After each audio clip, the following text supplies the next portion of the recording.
A few minutes later, the Count was knocking on the office door of Marina, the shy delight, while holding a folded newspaper at the back of his pants. Not long ago, the Count recalled, there had been 3 seamstresses at work in this room, each before an American-made sewing machine.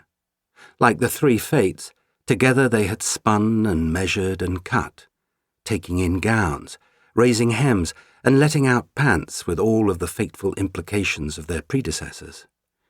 In the aftermath of the Revolution, all 3 had been discharged.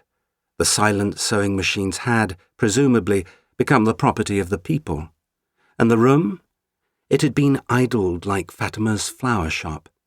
For those had not been years for the taking in of gowns or the raising of hems any more than they had been for the throwing of bouquets or the sporting of boutonnieres.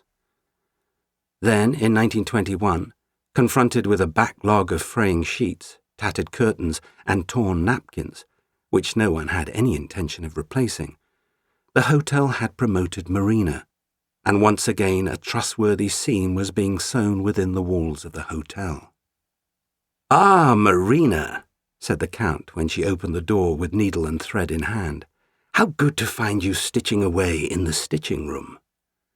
Marina looked at the Count with a touch of suspicion. "What else would I be doing?" "Quite so," said the Count. Then, offering his most endearing smile, he turned 90 degrees, briefly lifted the newspaper, and humbly asked for her assistance. "Didn't I repair a pair of your pants just last week?" "I was spying with Nina again," he explained, "from the balcony of the ballroom." The seamstress looked at the Count, with one eye expressing consternation and the other disbelief. "If you're going to clamber about with a 9-year-old girl, then why do you insist upon wearing pants like those?" The Count was a little taken aback by the seamstress's tone. "When I dressed this morning, it was not my plan to go clambering about. But either way, I'll have you know that these pants were custom-made on Savile Row." "Yes, custom-made for sitting in a sitting room or drawing in a drawing room." "But I have never drawn in a drawing room." "Which is just as well, since you probably would have spilled the ink." As Marina seemed neither particularly shy nor delightful that day, the Count offered her the bow of one who would now be on his way. "Oh, enough of that," she said. "Behind the screen and off with your pants." Without another word, the Count went behind the dressing screen, stripped to his shorts, and handed Marina his pants. From the ensuing silence, he could tell that she had found her spool, licked her thread, and was carefully directing it through the eye of the needle.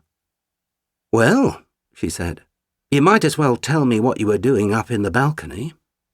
So, as Marina began stitching the Count's pants, the laying of locomotive tracks writ small, if you will, he described the assembly and all his various impressions. Then, almost wistfully, he noted that even as he was seeing the intractability of social conventions and the human tendency to take itself too seriously, Nina was becoming enthralled by the assembly's energy and its sense of purpose. "And what is wrong with that?" "Nothing, I suppose," admitted the Count. "It's just that only a few weeks ago she was inviting me to tea in order to ask about the rules of being a princess." Handing the Count's pants back over the screen, Marina shook her head like one who must now deliver a hard truth to an innocent of mind. "All little girls outgrow their interest in princesses," she said. "In fact, they outgrow their interest in princesses faster than little boys outgrow their interest in clambering about."